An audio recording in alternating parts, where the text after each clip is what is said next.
자, 정치학에 관한 내용들을 한번 정리를 좀 해보도록 합시다. 일단 이제 7, 8월 달에 정치학의 내용들을 우리가 정리하는 방식은 뭐 앞에 나와 있는 앞에 우리 했던 두 과목과 똑같습니다. 그죠? 그래서 일단은 지금 하고 있는 내용들하고 기출 문제하고 그다음에 내용 정리에 하는 방식 그대로 취하시고요. 그래서 절대 지금 현재는 복잡하게 내용을 정리하면 안 된다. 일단 이걸 좀 대비를 하시고 그 다음에 정치학이 사실은 시험 문제에서 그렇게 과다하게 어려운 건 아니지만 한 번씩 가다가 약간 제시문이 좀 어렵거나 난해한 것들이 등장합니다. 그런데 정치학은 중요한 게 뭐냐면 통일된 수험서를 좀 찾기가 힘들어요. 그래서 교과서 자체가 좀 부족한 상태이기 때문에 실제로 이제 지금 만든 책 같은 경우에는 전반적으로 논문이라든지 뭐 개론서라든지 이걸 종합적으로 만든 책이에요. 그러니까 대부분 내용들은 이제 다 포함을 시키려고 했던 거니까 나중에 한번 참고서로 하시는 부분들은 괜찮을 테니까 내용도 좀 잘 참고하시고요. 그래서 제가 보기에는 경제학도 경제학이지만 사실은 정치학이 약간 어려운 이유 중에 하나는 통일된 책이 없다는 게 약간 좀 그게 한계점이 좀 있긴 해요. 그 다음에 바뀐 서울대 정치학 책을 봤는데 우리가 시험 준비를 위해서 바뀐 서울대 정치학 책은 볼만한 내용이 한 50%가 채 안 됩니다. 그러니까 이제 그만큼 서울대 정치학의 어떤 비중이나 이것도 역시 지금 현재는 크게 영향력을 못 미친다. 그래서 지금 현재로 우리가 이제 해야 될 거는 그냥 교재. 그 교재를 열심히 해보시는 게 아마 도움이 될 거고. 그 다음에 실제로 제가 문제 만들거나 모의고사 만들 때 그 각종 논문을 제일 많이 활용하는 게 정치학이에요. 왜냐하면 이제 통일된 책이 없기 때문에 요즘에 이제 새롭게 관심을 두고 있는 부분이 뭔지, 그 다음에 그런 내용들을 어떻게 해야 되는지, 뭐 이런 것들을 살펴보기 위해서 제일 많이 보는 게 사실 정치학 쪽 논문입니다. 그래서 이제 그런 내용들을 다 토대로 해서 이제 정리를 한 거니까, 그래서 그걸 바탕으로 해서 좀 정리를 하시고요. 그 다음에 이제 2페이지를 한번 봅시다. 정치교육 내용학 출제 경향인데, 제가 보기에는 당분간은 일단은 초점은 민주주의론하고 정치 발전의 과제에서 나타나고 있는 그 다음에 정당과 선거제도, 정부 형태 이 세 개하고 그 다음에 이제 국제정치 이게 이제 주 파트가 될 수밖에 없어요. 예. 그 국제정치는 제가 볼 때 좀 파트가 될 수밖에 없는 가장 큰 이유는 4대에서 지금 정치학으로 지금 들어가 계신 분들이 대부분 다 사범대에 국제정치 전공자들이 좀 몇 명 있어요. 그래서 이제 그분들이 이제 출제 들어가게 되면 아무래도 그쪽이 좀 강점이 많죠. 왜냐하면 본인들이 잘 알고 있는 부분이고. 그래서 지금 새롭게 좀 추가되는 부분들은 아마 교육과정 평가원에서 주로 이제 요구하는 파트는 아마 정당과 선거제도, 정부 형태 이쪽에서 많이 요구를 할 거고. 그 다음에 이제 출제 들어가시는 분들 비중을 본 다음에 국제정치 전공자도 좀 제법 있고. 그 다음에 이제 또 한 가지는 이제 민주주의론은 모래 중요합니다. 그 다음에 또 한 가지는 이제 민주시민교육이라고 하는 게 범교과 주제에 들어왔기 때문에 또 하나 이제 특징들이 좀 있고요. 그 다음에 최근에 이제 하고 있는 경향들도 좀 있고. 그 다음에 정치사상은 뭐 기존에 나와 있는 그대로 그 정도를 벗어나기 좀 힘들어요. 그래서 그 정도 일단 정리를 하시면 뭐 크게 문제는 없을 거다. 그래서 일단은 중점을 둬야 되는 거는 시험 마지막에 우리가 중점을 둬야 되는 건 정당, 선거제도, 정부 형태, 국제정치. 그 다음에 이제 민주주의론에서는 민주주의 유형. 그 다음에 이제 정치사상에서는 당연히 이제 제일 중요한 게 그거죠. 사회계약론이 일단 제일 중요하고. 그래서 일단은 시험 치기 전날 많이 도저히 정리가 안 된다. 꼭 정리를 해야 되겠다. 뭐 이러면 이제 방금 말씀드렸던 그 파트만 집중적으로 좀 보시는 게 제일 좋고요. 그 다음에 이제 이익집단 같은 경우에는 참여민주주의가 강조되면 시민사회가 다시 한번 관심사가 될 수밖에 없어요. 그래서 시민사회 부분에 이익집단은 관계되는 내용들 새로 추가를 좀 해놨으니까 그 내용들 나중에 정리를 좀 하시면 됩니다. 예, 그래서 참여민주주의와 시민사회 이게 사실 좀 밀접한 관련성이 있거든요. 그래서 그 부분들을 나중에 한번 새롭게 정리를 좀 하시면 되고요. 좀 전에 이제 뭐 문제가 답이 좀 잘 안 풀린다고 했는데 일단은 아마 답을 불러드리면 대부분 답은 아실 겁니다. 잘 안 되는 이유 중에 하나는 뭐냐면 제가 표현 방식이라든지 묻는 포인트를 좀 달리 물으면 여러분이 알고 있음에도 불구하고 잘 못 푸는 경우들이 있어요. 근데 우리 기출 문제가 대부분 다 그렇습니다. 나중에 시험 치고 나오면 몰라서 틀린 문제는 거의 없어요. 답을 보면 이건 내가 아는데 이걸 왜 틀렸지? 그 이유는 뭐냐면 문제 해석을 잘못했거나 물어보는 포인트를 잘못 잡았거나, 그래서 대부분 다 이제 그런 방식이기 때문에 어느 쪽에서 다 포인트를 주고 물어보는지 항상 그걸 연습을 같이 하셔야 됩니다. 답만 외우시는 건 제발 부탁인데 의미가 없다. 그러면 주관식도 찍어야 된다. 네, 절대 그런 일은 없도록 하시고요. 자, 그러면 이제 정리를 좀 해봅시다. 일단 이제 정치라고 하는 것이 무엇이냐라고 하는 건데, 그 정치 공동체를 만들고 정치를 하는 사람들은 정치를 왜 한다고 합니까? 정치를 하는 이유는 정치 공동체의 평화와 정의를 위해서. 어떤 사람들은 마음속에는 그 대신에 정의와 평화를 위한다는 말은 있지만 마음속으로는 권력을 갖고 싶어서. 그래서 우리가 이제 기본적으로 정치라고 하는 것을 볼 때 그 정치 행위가 가지고 있는 본질은 두 가지 측면에 등장합니다. 하나는 이제 우리가 이야기를 할 때 방금 이야기했던 그거죠. 정의, 그 다음 평화, 그 다음에 이제 질서, 이런 것들 실현하기 위해서 한다라고 하는 이상주의적 관점과, 그렇죠, 사회 갈등을 해결하기 위해서. 그 다음에 이제 사회 갈등 상황에서 내가 살아남기 위해서 권력을 가져야 된다라고 하는 것. 그래서 이제 권력적 관점, 권력의 획득, 그래서 권력 투쟁적 관점으로 바라보는 것. 이것을 우리가 이제 소위 말 현실주의적 관점이라고 합니다. 그래서 이거는 이제 뭐의 문제냐면 정치를 바라볼 때 가치의 문제예요. 이거는 어떤 가치를 가지고 정치를 할 것이냐, 정치를 바라볼 때 가치적인 문제입니다. 자, 정치라고 하는 것은 그러면 이제 도대체 뭐냐? 이게 이제 정치라고 하는 것은 어떤 가치의 문제인데, 정치라고 하는 게 도대체 무엇이냐라고 한다면, 정치는 우리가 지난번에 항상 이야기했던 게 그거였죠. 희소한 가치를 권위적으로 배분한다라고 하는 거. 이게 이제 제일 중요한 부분이라고 했어요. 그러니까 이제 희소한 가치를 권위적으로 배분한다라고 하는 이야기인데, 우리가 일단은 분파이를 합니다. 그죠? 뭐 빵을 한 100개 만들었다. 그래서 이제 나눠줍니다. 나눠주는데 한 놈이 손을 막 듭니다. 들면서 왜 나는 이거밖에 안 줘? 내가 얼마나 노력했는데 왜 저놈을 보니까 나랑 똑같이 가져가? 그 분배에 대해서 이제 복종하지 않는 자들이 생겨나요.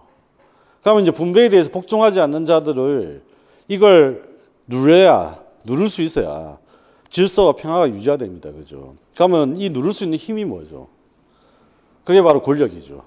그래서 이 정치적인 어떤 관계에서 빼놓을 수 없는 게 바로 뭐냐면 정치 권력이 뒷받침이 안 되면 정치는 실현될 수가 없어요.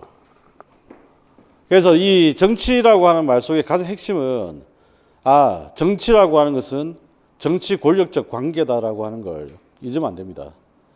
그러면 이제 이 정치 권력적 관계가 이제 형성된다는 건 알겠는데 궁금해지잖아. 네가 왜 내한테 자꾸 2개밖에 안 줘? 도대체 네가 그럴 수밖에 없는 힘은 어디서 온 거야? 이렇게 물어보는 거야. 힘은 어디서 오죠? 그러니까 힘은 어디서 오냐면 배부에 따르게 되면 어디서 온다고 합니까? 관습, 카리스마, 그죠? 그 다음에 합법성, 뭐 이런 이야기입니다. 그 다음에 이제 또 한 가지 이런 게 있죠. 내 말을 왜 무시해? 우리 모두의 의견을 반영하지 않고 왜 똑같이 나눠줘? 이건 뭐예요? 이게 이제 민주적인 문제죠. 그러니까 이게 지금 이제 혼자서 결정하느냐, 의사결정의 문제가 하나 있고요. 정치 권력에서는. 그 다음에 이제 또 한 가지는 방금 이야기했던 권력이 어디서 오느냐라고 하는 권력의 정당성 문제가 있어요. 정치학에서는. 그러면 이제 방금 이야기했던 이 의사결정의 문제를 어떻게 할 것이냐라고 하는 건데, 의사결정을 단독으로 내릴 것이냐, 정치적 의사결정을, 그 다음 민주적으로 할 것이냐, 아니면 소수가 결정할 것이냐.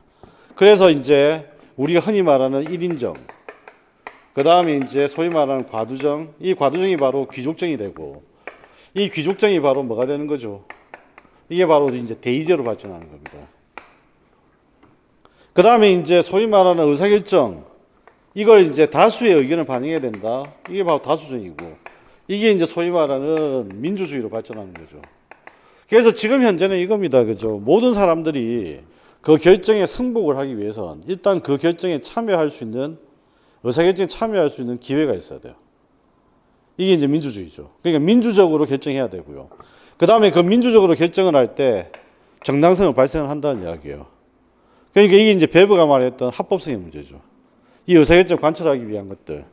그래서 이제 정치라고 하는 것들은 이걸 이제 굉장히 핵심으로 할 수밖에 없고, 지금 현재 정치는 바로 이 현실주의적 관점, 희소한 가치의 권위적 배분이다. 누가 언제 무엇을 어떻게 가지느냐의 문제.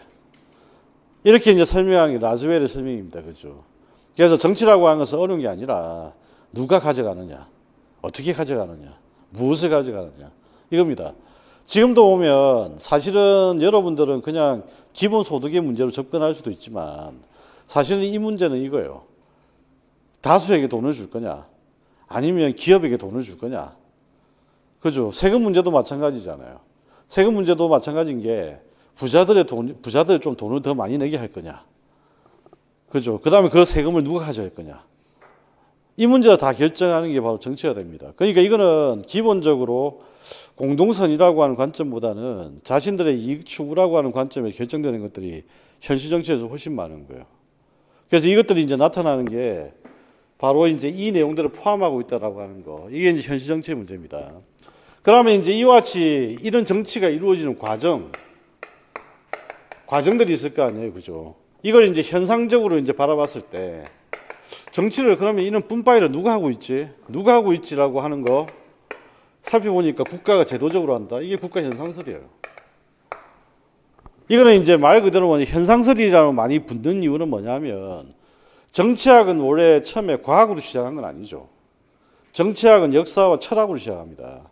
그러다가 정치학이 현대학문이 되면서 정치공학이라고 하는 것들이 등장하면서 정치학으로 과학이 되는 거예요. 그러니까 얘들이 지금 현재 기본적으로 과학적 관점이 되었을 때 이제 정치를 현상적으로 관찰하는 거예요. 그럼 현상적으로 관찰하는 정치의 모습은 국가가 주체가 되어서 제도적 관점으로 풀어내는 것, 이걸 정치다. 이래 보는 겁니다. 그래서 옛날에 정치에서 제일 중요한 내용이 뭐였냐? 헌법이었어요. 이 헌법학으로 들어가 있지만. 그래서 이 국가와 제도적 관점으로 본다는 이야기입니다. 그 다음에 이제 보니까, 이런 거죠. 지배와 복종이에요. 지배와 복종의 관계가 관찰된다는 거예요. 권력 관계에서는. 우리가 집에서도 마찬가지인 게, 어릴 때 보면 어머님이 용돈을 안 주면 우리가 때려 쓰는 방법밖에 없잖아. 근데 중요한 거는 때려 쓰다가 얻어맞죠. 결국은 이제 찍소리 못하고 이제 집을 나왔습니다. 그죠? 가출을 할까? 아니면 집으로 돌아갈까? 고민에 빠지는 거잖아.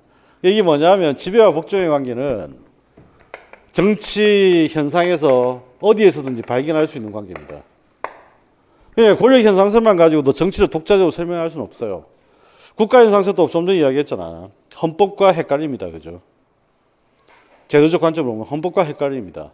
그 다음에 법으로 계속 접근하게 되면 이게 동태적인 사람들 활동들이 관찰이 안 됩니다.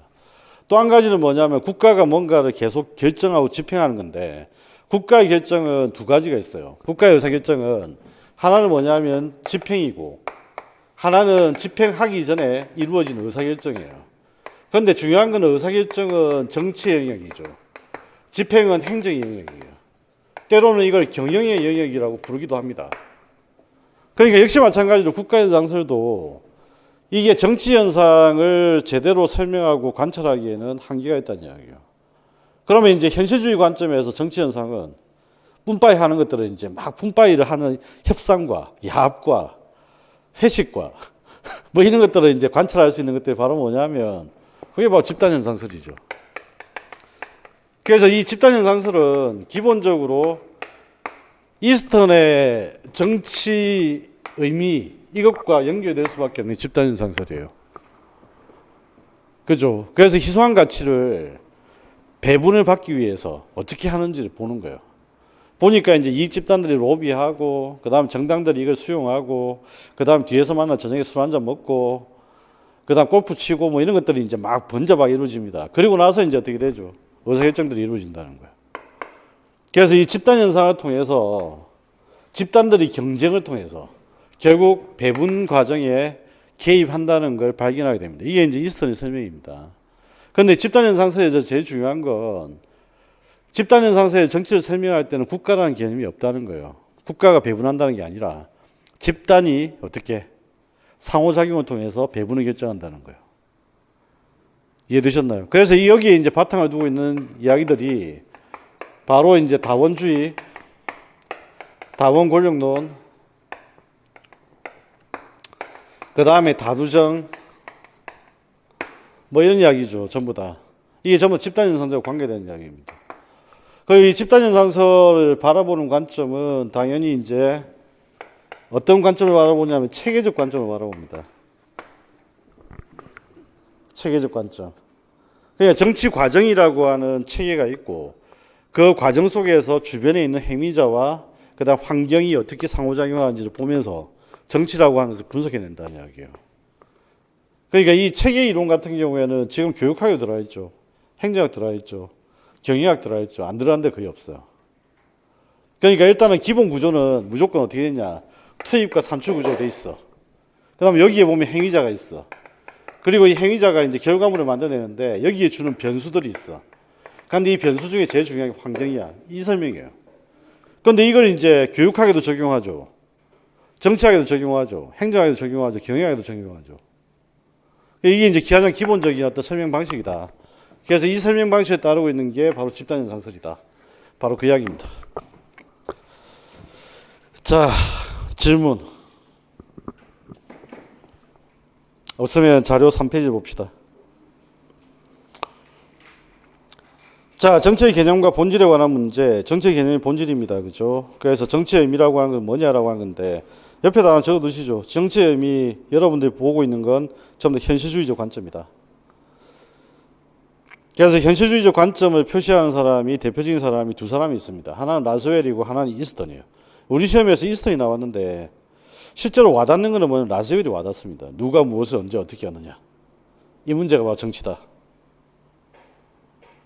그래서 정치라고 하는 건 일종의 제로섬 게임입니다. 근데 이 제로섬 게임이라고 하는 것은 현실주의적 관점이죠.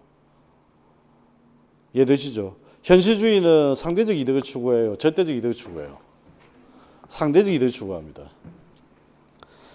3번의 정치의 의미에 보시면 이스턴에 따르게 되면 정치는 희소한 가치의 권위적 배분이다. 그 말이 들어야 되겠죠. 희소한 가치의 권위적 배분이다. 자, 그러면 이제 희소한 가치를 권위적으로 배분하려면 어떻게 해야 됩니까? 분파일을 잘 해야 됩니다. 그죠? 공정하게 해야 됩니다. 그 다음에 분파일을 어떻게? 효율적으로 해야 됩니다. 이런 걸 우리가 뭐라고 하죠? 정치의 발전이라고 하는 거지. 이해되셨나요? 자, 그 다음에 이제 내려와서 정치 현상으로 분석한 정치가 나오는데 이거는 시험 문제 안 나옵니다. 고등학교 교과서에 있으니까 잠시 말씀을 드렸을 뿐이에요. 그런데 별거 아니다. 어쨌든 현상으로 바라본다는 이야기는 관찰을 해본다 그 이야기입니다. 정치가 어떻게 이루어지는지를.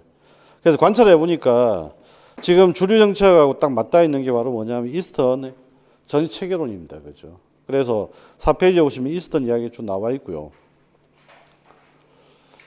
그러면 이제 이스턴은 뭘 빼느냐 하면 국가를 체계로 대체해버립니다. 국가를 가지고는 정치가 어떻게 이루어지는지 잘 모르겠다. 그럼 내가 관찰하고 설명할 수 있는 거는 체계를 통해 설명할 수 있는 게 가능하다. 이렇게 이제 설명하는 거죠. 그래서 거기 동그라미 1번에 들어갈 빈칸에는 뭐가 들어야 됩니까? 예. 자, 그래서 국가가 들어야 되고요. 그래서 국가 이 개념이 모호해집니다. 그래서 국가론이 시험 문제 잘 안 나옵니다. 이번 바뀐 서울대 정치학 책에도 국가가 사라졌죠. 국가론이. 예, 정치학에서 이제 주제로서는 약간 관심이 떨어졌어요. 그 다음에 이제 국제정치학 하는 사람들 계속 관심이 있는데 국내 정치를 하는 사람들은 비교정치를 하는 사람들은 관심이 좀 떨어졌다. 자, 그리고 동그라미 이번에 국가라는 개념에 대신해서 정치체계라는 개념을 제시하고 있다. 정치체계. 그 다음에 이제 네 번째 개념 이해를 한번 봅시다. 집단현상설과 관련된 권력론이 뭐예요? 다원 권력론입니다. 그죠? 민주주의 유형은 어떻게 됩니까? 다원주의, 다두정 이거죠. 이익대표 체계는 어떻게 돼요? 다원주의입니다. 그죠? 자, 집단을 주체로 보는 민주주의가 뭐냐 그렇게 물어본다면 집단을 주체로 보는 민주주의는 예, 다두정, 다원주의를 말하는 거죠. 로버트 다할이 정리한 겁니다. 그죠? 자, 그 다음 3번에 다음은 정치 의미와 관련된 글이다. 작성 방법에 따라 답을 해라. 자, 우리는 정치적 입법부 행정부 쭉 나와 있고 정치적 사회에서 권력이 형성 분배되는 과정이며 이러한 과정은 다양한 사회 집단에서도 발견되기 때문이다. 여기서 핵심 뭐예요? 과정. 그죠? 과정이라는 표현은 다른 설명에서는 안 나타납니다. 그러니까 이 과정이라는 표현은 집단 현상서에서만 좀 독특하게 나타나는 거죠. 과정, 그 다음에 집단. 자, 그렇다면 이 부분과 관련된 이익대표 체계 유형은 다원주의. 자, 미주친 입장에서 정치 설명하기에 국가 대신에 사용하는 개념이 뭡니까? 체계죠. 정치 체계.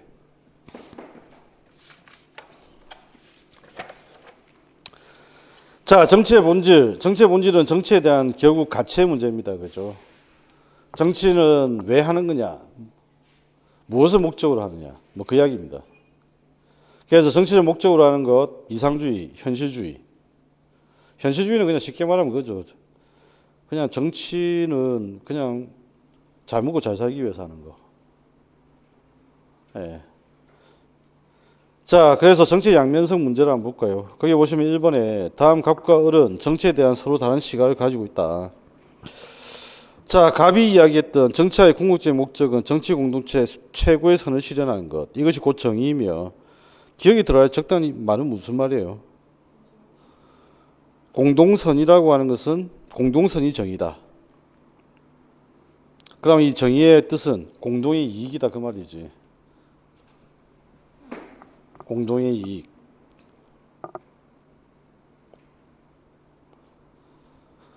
자, 을에는 뭐가 들어야 됩니까? 권력을 위한 투쟁입니다.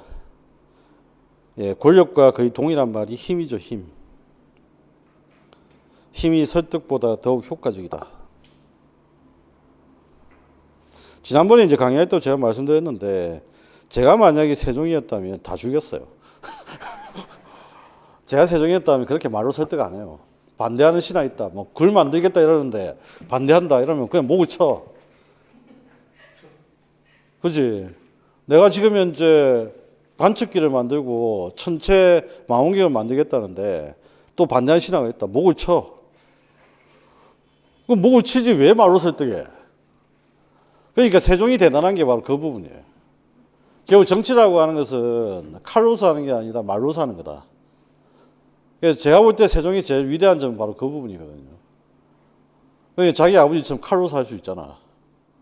그냥 뭐 도끼로 그냥 때리면 되지. 그 도끼로 때리면 될 걸 굳이 말로서 설득하고 싸우고 혈압 올리고 그러니까 병에 걸리지. 그래서 이게 제가 왜 말씀드리냐면 나중에 여러분들이 학교에 가시면 이제 선택의 기로에 서는 거예요. 저놈을 죽일까? 저놈을 말로 설득 한번 해볼까? 처음에는 이제 의욕을 불태우지. 말로 설득을 해보자. 그런데 이제 나중에 차츰 시간이 지나면 그래 저놈을 죽이자. 예, 그래서 교육은 말로 설득하는 겁니다. 그러니까 시간이 필요하고요. 기다리는 것도 필요하고. 그래서 교육자는 약간 그런 게 좀 필요한 것 같아요. 조급해하지 말아야 된다. 예, 내가 말했다고 바로 애들이 변하지 않습니다. 그렇죠. 제가 말했다고 여러분들 그 다음날 바로 똑같이 공부하지 않잖아요. 예, 처음에 저도 답답했거든요. 이 사람들이 다 성인인데 성인임에도 불구하고 말을 했음에도 불구하고 왜 안 하지? 죽일까? 그 생각을 했는데 그건 아니고 역시 교육적 변화는 시간이 좀 필요하다. 예, 그걸 항상 유념을 좀 하시고 세종을 생각하시라. 예. 그 다음에 두 번째 보시면 다음 글을 읽고 기업과 연애에 들어가 적절한 용어를 순서대로 쓰라고 했습니다. 그죠? 그 두 가지 얼굴에서 이제 나타나는 관찰되는 현상은 그겁니다. 현실주의는 투쟁이라고 하는 거죠. 투쟁.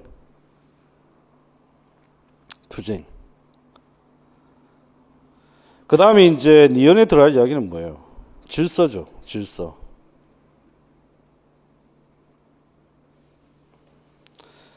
자, 그래서 두 가지 얼굴, 디베르지 이야기까지 한번 살펴봤습니다. 뭐 여기는 뭐 시험에 거의 나올 확률은 1%. 중요한 거는 이게 중요합니다. 이거.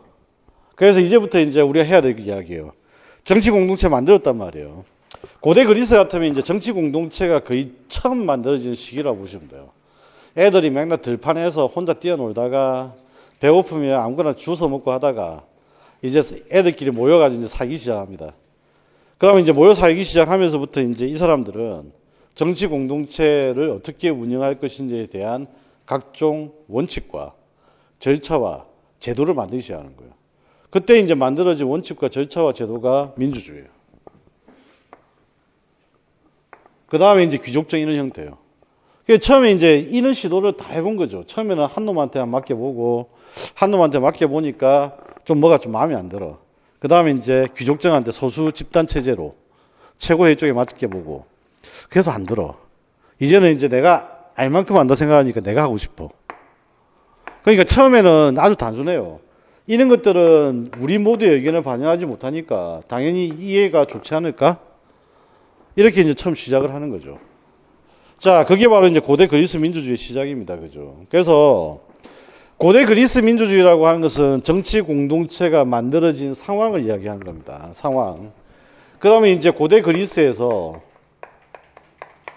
정치 공동체를 만들었다. 그러면 이제 정치 공동체의 방금 이야기했던 원칙과 제도를 어떻게 할 것이냐. 여기에 대한 고민들을 충분히 할 수밖에 없어요. 그래서 이제 고대 그리스에서 이 정치 공동체의 원칙과 제도를 만드는 관점들이 누가 나타나죠? 소위 말하는 이제 플라톤이라고 하는 사람과 아리스토텔레스라고 하는 사람들, 이 사람들이 이제 대표적으로 고대 그리스에서 정치 공동체의 원칙으로 삼았던 민주주의, 이 원칙과 제도에 대해서 수정과 그 다음에 비판을 가하기 시작합니다. 그러니까 이 민주주의를 어떻게 좀 바꿔보면 좋지 않을까? 이 민주주의 때문에 지금 현재 고대 그리스가 망할 것 같아. 그럼 고대 그리스 민주주의가 계속 유지되려면 어떻게 해야 될까? 그러니까 플라톤과 아리스토텔레스의 생각은 딴 거 없어요. 어떻게 하면 아테네 민주주의를 계속 유지할 수 있을까? 정치 공동체를 어떻게 유지해서 조화롭게 이끌고 나갈 수 있을까? 이거밖에 고민이 없어요. 그러니까 플라톤은 뭐라고 이야기를 하냐면, 야, 민주주의 좋긴 한데 얘들 보니까 진짜 안 되겠어.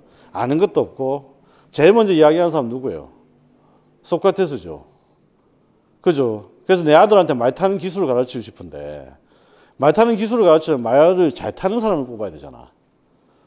아무나 뽑을 수는 없죠. 근데 얘네들 보니까 아무나 뽑아. 그래서 소크라테스가 볼 때는 아무나야, 아무나. 애들이 물어봐도 대답도 잘 못하고, 질문도 많이 해봤을 거 아니에요. 특히 소크라테스의 문답법에 의해서. 그래서 이제 질문을 많이 해봤는데 애들이 아는 것도 없어. 이것들한테 도대체 이 아테네를 맡기면 될까? 안 되겠다는 생각이 드는 거예요. 그러니까 소크라테스부터 이미 이 문제에 대한 비판은 이미 나옵니다. 그러니까 소크라테스가 비판했던 가장 핵심은 뭐였냐면 전문가였어요. 전문가. 이 전문가가 나중에 어디로 연계됩니까? 여기 나와 있는 데이제죠. 데이제. 그죠? 그래서 소크라테스는 전문가를 강조해요. 소위 말해서 전문적인 놈, 많이 아는 놈, 이런 놈들이 해야 된다. 그래서 플라톤은 이걸 그대로 받아가지고 뭘 처음에 주장합니까? 철인정치를 주장합니다. 철인정치. 그러니까 철인정치를 주장하는 건 뭐냐면 내가 철인이다 이 말이에요. 내 같은 사람이 해야 된다. 다들 보니까 바보 같은 것들 지금 앉아가지고 뭐 하고 있으니까 답답해 죽겠다는 거거든. 그래서 본인이 이제 지금 현재 해야 된다고 주장을 했다가 결국은 사람들이 뭐 합니까? 플라톤한테 하는 말이 네가 뭔데 이래야 되는 거예요. 우리는 철이 싫은데. 그래가지고 이 사람이 이제 노예로 팔려갑니다. 그죠? 그래서 시라쿠스 섬에서 이제 열심히 노예 생활을 하면서 고민에 빠집니다. 어떻게 할까? 그래서 이제 이 사람이 대안으로 제시하는 게 혼합정이에요. 그 혼합정에서 이제 대표적인 게 뭐죠? 군주정과 민주정을 결합시키는 거. 다수정을 결합시키는 거. 이 형태를 주장하고요. 대신에 군주정이든 민주정이든 의사결정을 합의를 통해서 결정을 하되 어떤 원칙을 반드시 지켜야 된다? 법에 따라서. 법치라고 하는 아이디어를 플라톤이 제시를 합니다. 이걸 이제 그대로 받는 거예요. 그대로 받은 사람이 누구냐면 아리스토텔레스입니다. 근데 아리스토텔레스는 처음부터 이 이야기를 안 합니다. 이야기를 하는 순간 이제 돌을 맞기 때문에. 그죠? 그 다음에 이제 또 한 가지, 아리스토텔레스는 원래 아테네 시민이 아니에요. 아테네 시민이 아니고 이 사람은 원래 외국인이에요. 그러니까 이 사람은 뭔가 돌아가면서 추첨을 하더라도 이 사람은 관료를 할 수가 없어요. 그래서 이제 아리스토텔레스 같은 경우에는 기본적으로 애초에 귀족들하고 지냈기 때문에 이 사람은 귀족정과 민주정의 혼합을 주장합니다. 역시 혼합 정체죠. 그 다음에 이제 또 뭘 강조하냐면 이렇게 민주정의 의사결정이 결정되었으면 지켜야 되죠. 지켜야 되니까 역시 마찬가지로 어떻게 법치라고 하는 것을 또 강조하는 거예요. 그러니까 이제 이걸 강조하게 되면 자 우리가 결정 내렸잖아. 그럼 이제부터는 말을 바꾸면 안 돼. 말을 꼭 지켜야 돼. 그러니까 말을 바꾸면 안 돼. 그러니까 당연히 필요한 시민 특성이 뭐예요? 준법의식이 되는 거죠. 자, 이게 고대 그리스 사상의 소크라테스, 플라톤, 아리스토텔레스가 주장한 가장 핵심이고 시험에서 나온데도 이거 외에는 뭐 크게 물어볼 만한 주제들이 거의 없어요. 아시겠나요? 그래서 이거는 알아두시면 되겠고 우리가 뭐 윤리학 시험 칠 것도 아닌데 뭐 그 다음 철학 시험 치는 것도 아닌데 거기에서 뭐 아리스토텔레스가 뭘 주장했느냐 철학적으로 그런 주장들은 아무 의미 없으니까 일단은 정치학적으로 가지는 의미는 이거밖에 없다. 그러면 보세요. 제일 중요한 거는 고대 그리스 사상에서 참 재미난 거는 뭐냐면 민주주의라는 아이디어가 만들어졌죠. 그 다음 두 번째는 뭐냐면 혼합정이라고 하는 아이디어가 만들어졌어요. 세 번째는 뭐냐면 법치라고 하는 아이디어가 만들어져 있어요. 이게 이제 계속해서 어떻게 하냐면 고대에서 만들어졌던 게 중세로 넘어갔을 때 중세에서는 뭐가 사라지냐면 민주정이 사라져요. 그죠? 민주정이 사라집니다. 그 다음에 신의 뜻이기 때문에 법치도 별로 의미가 없었어요. 그런데 이게 근세로 오면서부터 다시 부활하기 시작합니다. 뭐가 부활하냐면 중세 때 사라졌던 법치와 그 다음에 민주정이 다시 부활하기 시작하는 거예요. 그러면서 이제 지금까지 온 겁니다. 아시겠죠? 그래서 오랫동안에 이런 아이디어를 가지고 있었고 이 아이디어를 이제 발견해서 재구성해낸 사람들이 소위 말하는 사회계약론자, 마키아벨리, 그 다음에 이제 존 스튜어트 밀 이런 사람들이에요. 이야기를 이론 강의할 때 한번 이야기 드렸던 것 같은데 존 스튜어트 밀이 플라톤과 아리스토텔레스의 원전을 읽었던 나이가 몇 살부터 읽었다고 했죠? 예, 3살 때부터 읽기 시작합니다. 아버지인 제임스 밀이 어릴 때부터 읽혔다고 하는데 그러니까 존 스튜어트 밀 같은 경우에는 고대 그리스 정치 사상을 너무 잘 알고 있는 사람이에요. 그러니까 플라톤과 아리스토텔레스의 고민을 그대로 하고 있는 사람이었죠. 그러니까 그게 이제 자기의 주장에도 그대로 반영이 돼요. 그래서 이제 소위 말하는 이제 대의적 민주주의를 이야기하게 된 거고. 일종의 이제 혼합정이잖아, 그것도. 자, 그럼 6페이지를 한번 봅시다. 자, 아테네 민주주의의 운영 방식에서 우리가 빠질 수 없는 것 중에 하나가 뭐냐면 바로 추첨이라고 하는 방식입니다. 그래서 아테네 민주주의에 대한 비판에서 바로 그 이야기 하는 거죠. 관리를 추첨으로 뽑고도. 이거는 이제 올해도 시험 나왔고요. 몇 년 전에도 시험에 나왔고. 계속해서 반복해서 물어보는 주제들입니다. 그 다음에 이제 플라톤의 정치 사상이라고 하는 거. 좀 전에 이야기했던 그 이야기입니다. 정치 철학을 최초 주장했다. 그래서 철인. 이성을 가지고 있는 철인이 정치를 해야 된다. 그 주장을 펼치게 됐고. 그래서 이 주장을 하려면 어떻게 해야 되죠? 철인이 정치를 해야 된다. 누가 무엇을 해야 된다. 이 주장을 하려면 사람을 분류시켜야 돼요. 사람을 분류해야 됩니다. 그래서 인간을 집단화시켜서 분류를 하는 방식이에요. 그래서 너는 지금 보니까 이성이 발달한 것 같아. 그러면 정치가를 준비하여라. 뭐 이러는 거죠.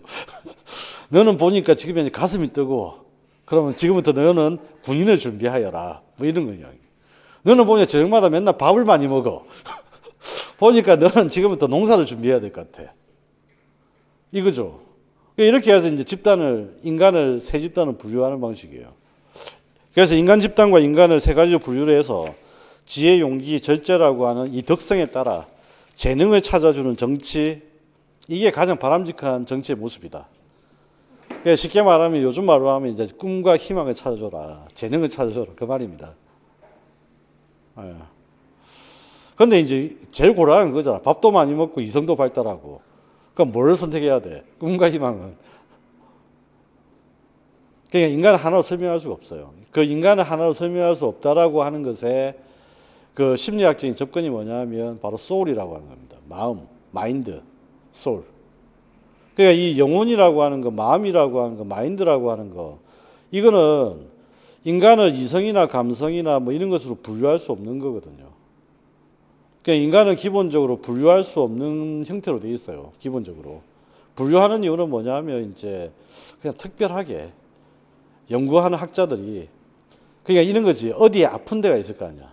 그럼 어디 아픈 데만 있으면 그 아픈 데만 고치면 된다는 사고방식이에요. 그냥 이성이 고장나면 이성만 고치면 된다는 이야기야. 마음이 고장나면 마음만 고치면 되는 거야. 감성이 고장났으면. 그러니까 그것 때문에 이제 세분화되면서부터 이렇게 발달한 거지. 기본적으로 제일 중요한 거는 마음, 소울 뭐 이런 겁니다. 그래서 요즘에 발달하는 게 바로 그거죠. 뇌과학. 뇌과학. 뇌과학은 그냥 쉽게 말씀드리는 겁니다. 인간의 마음과 영혼은 어디에 있을까? 뭐 이거요. 어디 있다고 생각하세요?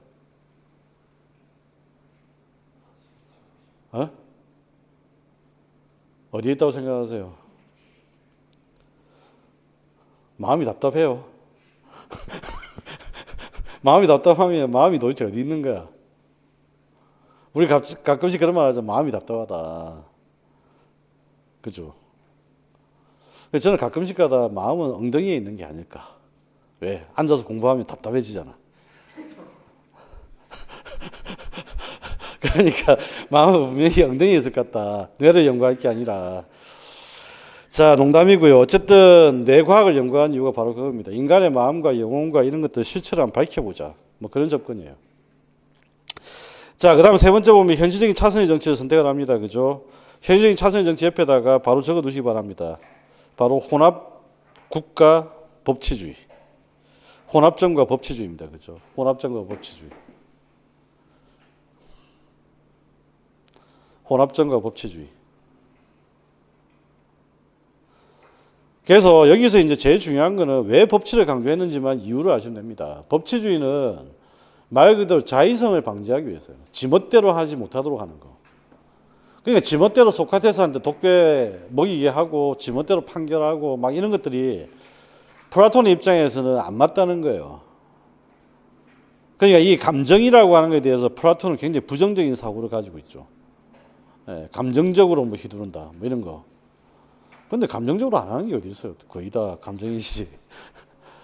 그러니까 이게 사실은 복합적인데, 그러니까 그걸 이제 마음이라고 하는 거다. 자, 법률에 의한 정치, 차선의 정치를 펼치게 됐고, 그래서 이때부터 이제 준법 정신을 다시 강조하기 시작합니다. 정치체제는 혼합 국가를 강조했고요. 그다음 혼합 군주제라고 하는 표현이죠. 그래서 정확하게 말하면 이제 페르시아에서 했던 군주제적 원리, 이 페르시아의 군주제적 원리와 아테네의 민주적 원리를 조화시켜야 된다. 이런 주장을 하는 겁니다. 자, 그런데 플라톤이 가지고 있는 기본적인 입장은 굉장히 엘리트주의적 관점입니다. 그 다음에 또 한 가지는 사회를 유기체화시키는 관점이 있어요. 그렇죠. 사회를 유기체화시킨다. 그래서 머리를 할 재능은 따로 있다. 그렇죠. 군인을 할 재능을 가진 사람은 따로 있다. 농사를 지을 재능을 가지고 있는 사람은 따로 있다. 이거 이제 유기체화시키는 거잖아요. 그래서 역할 분담, 그 다음에 기능 분담, 이런 아이디어가 이제 이때부터 시작됩니다. 자, 5번. 다음 글 읽고 기업과 내연에 들어갈 말을 순서대로 쓰라고 했는데, 플라톤은 중기의 대표적인 저작인 국가라고 하는 책에서 중심적인 덕목으로 제시를 하고 어떤 통치의 내용을 하는 이상국가를 내세우고 있다. 이상국가 하면 떠올라야 되는 게 뭐예요? 예, 철인이 떠올라야 됩니다. 그 다음에 철인이 통치하는 게 정의롭다라고 하는 거지. 이해되십니까? 그래서 이때 이제 떠올라야 되는 거는 이상국가 하면, 플라톤 이상국가 하면 여러분들은 자연스럽게 정의론과 철인이 떠올라야 돼요. 그럼 이때 정의의 내용은 뭡니까? 각자의 덕성이죠. 각자에게 각자의 특성에 따라 역할을 분배하는 것. 각자의 특성에 따라 역할을 분배하는 것. 이게 정의입니다. 그래서 기억에 들어야 말은 정의가 되는 거고요.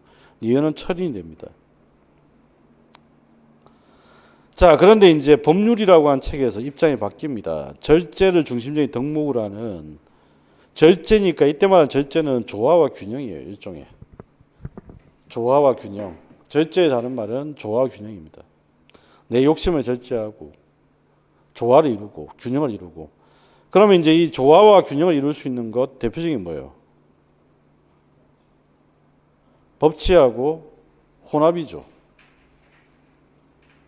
법치하고 혼합입니다. 그죠?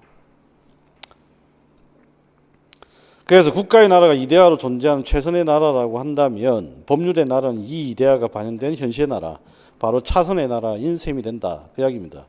그래서 이 최선의 나라가 바로 이데아가 되고요. 이 차선의 나라는 결국 이제 이데아 밑에 있는 개념이 되는 거예요. 그래서 제가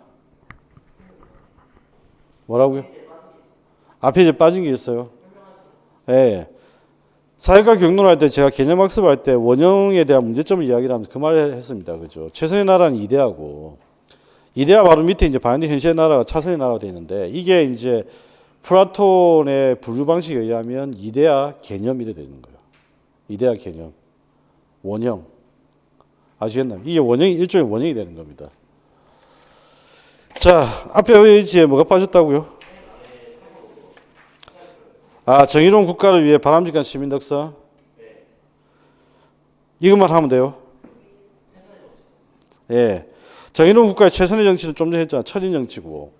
그 다음에 이제 바람직한 시민 덕성은 예, 지혜와 용기와 절제입니다. 그죠? 지혜와 용기와 절제.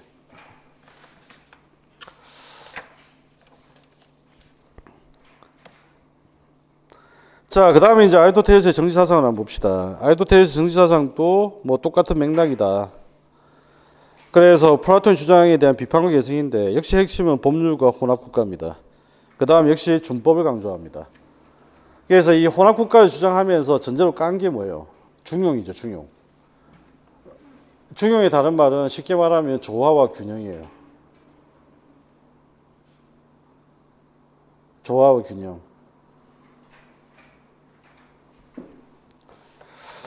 자, 이걸 좀 이해를 하시고, 자, 그래서 8번에 보면 국가 생활에 필요한 덕성 8페이지 한번 봅시다.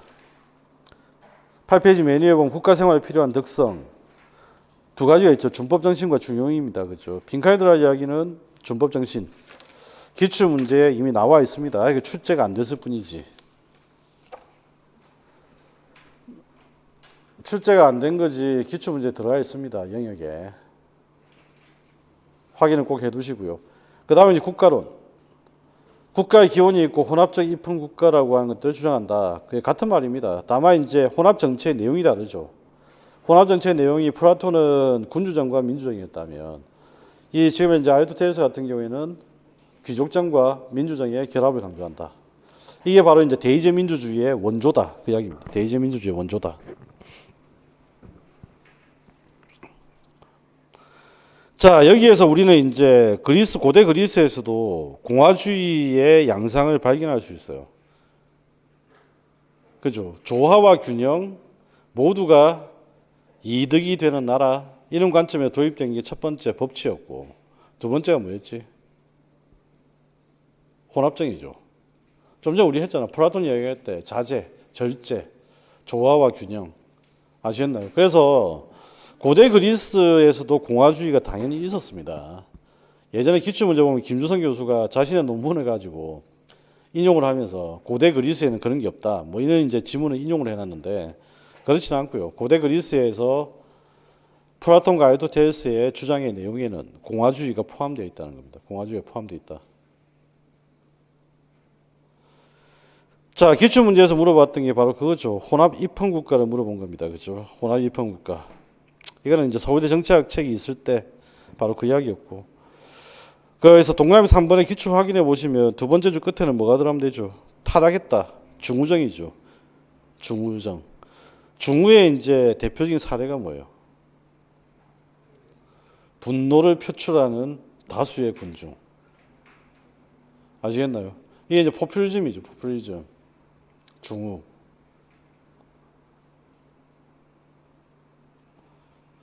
그 다음에 이제 마지막에 빈칸에 들어간 이야기는 혼합 입헌국가 들어가면 되고. 그래서 5번은 우리가 좀 쉽게 정리를 할 수가 있습니다. 올바른 판단력 상실한 대중의 좌지우지되는 정치가 뭐죠? 바로 중우정치를 말하는 거죠. 중우정치.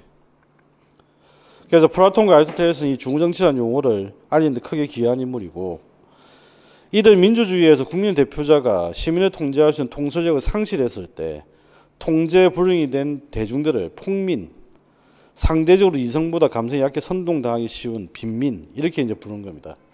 근데 이걸 지금까지도 얼마 전까지만 하더라도 우리나라의 엘리트 집단에서 이 의식을 가지고 있었다는 게 문제예요. 그렇죠.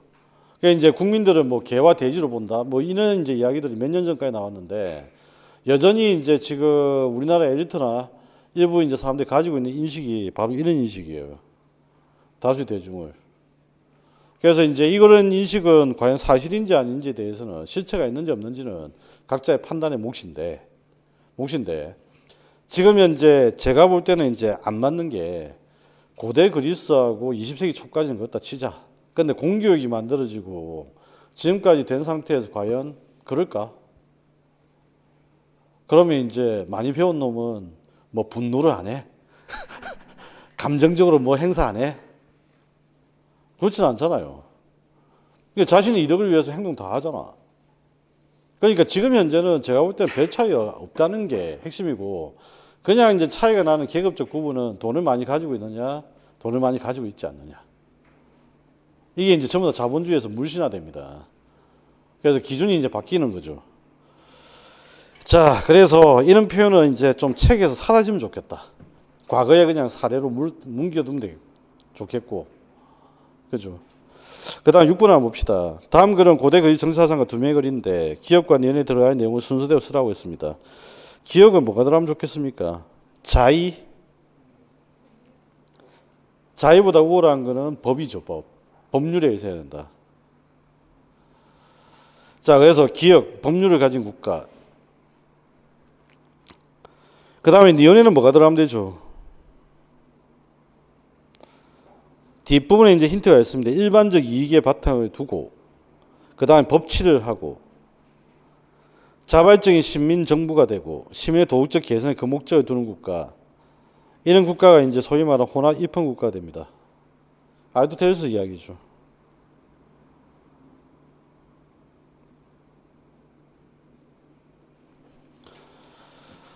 자, 그래서 A는 플라톤이 되고요. B는 아리스토텔레스의 글입니다.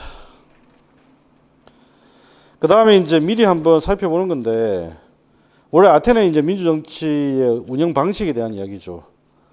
5번에 소크라테스의 죽음을 결정한 재판은 정치적인 것이었는데, 소크라테스는 아테네의 직접 민주주의에 의한 정치를 바보들의 뭐죠? 뭐라고 했을까? 다수결이죠. 다수결에 의한 결정.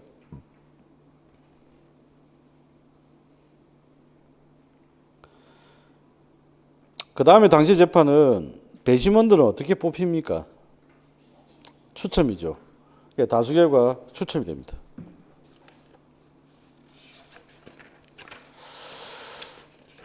자, 그 다음에 이제 중세정치사상이 나오는데, 중세정치사상은 시험에 나올 확률이 무한소입니다. 무한소. 거의 0으로 간다는 이야기입니다. 그죠? 우리 수학에서 0을 뭐라고 불렀죠? 미분해서 무한소라고 불렀잖아요. 그러니까 이거는 0으로 그냥 간다는 이야기입니다. 0으로 간다. 그래서 일단은 0으로 간다는 이야기고, 한 가지 이제 알아두실 거는 딴 게 아니고, 중세정치사상에서 이제 본격적으로 소위 말하는 이제 법치, 그 다음에 계약, 그 다음에 평등, 이런 관념들이 이제 싹 트기 시작하는 거예요. 그래서 중세사상의 어떤 명화들만 좀 기억하시면 됩니다. 첫 번째는 이성이라고 하는 것들이 떠오르고요. 그 다음에 이제 법이라고 하는 것들이, 관념들이 생겨나고요. 그 다음에 평등이라고 하는 관념들이 생겨나고요. 바로 그 이야기입니다. 이제 그 중세정치사상을 그냥 이야기로 그냥 간단히 말씀드리면 무슨 말이냐면 이런 이야기예요. 교황이 유럽 전체를 지배했잖아요. 그죠? 그러면 이제 교황이 왕한테 명령을 내려요. 근데 처음에는 말을 잘 듣다가 나중에 좀 약간 의심스러워. 그러니까 교황한테 이제 이 왕들이 물어보는 거지. 교황한테 도대체 누구의 뜻입니까? 그러니까 이제 교황이 해주는 말은 그지. 하늘의 뜻인 줄 몰랐더냐? 그럼 저도 하늘의 뜻을 알 수 있습니까? 예, 물어본 거예요. 그랬더니 아우구티누스는 뭐라고 이야기하냐면 하늘의 뜻은 기도를 열심히 하니까 알겠더라. 그래서 우리는 기도를 열심히 해야 된다. 이게 아우구티누스의 해법입니다. 그 다음에 두 번째는 뭐냐 하면 아퀴나스한테 이제 물어본 거예요. 아퀴나스도 이제 이 말에 대답을 해야 되잖아. 왕들이 물어봤으니까. 그래야 왕들을 이게 합리적으로 설득할 수가 있는 거잖아요. 이데올로기화 시킬 수 있으니까. 그래서 이제 왕들이 이제 물어보니까 아퀴나스 뭐라고 이야기하냐면 너에게는 이성이 있다. 그리고 그 이성은 신의 뜻을 발견할 수 있는 귀중한 능력이다. 이 이야기를 하는 거예요. 그렇게 하면서 이제 너희들이 발견할 수 있는 어떤 스펙트럼, 프리즘을 제공을 합니다. 그래서 신의 뜻이 맨 위에 있고, 그 다음에 그 밑에 보면 이제 순서가 나눠지죠. 자연법이 있고, 그 다음에 국법이라고 하는 게 있고, 예, 그런 식으로 이제 위계가 돼 있다.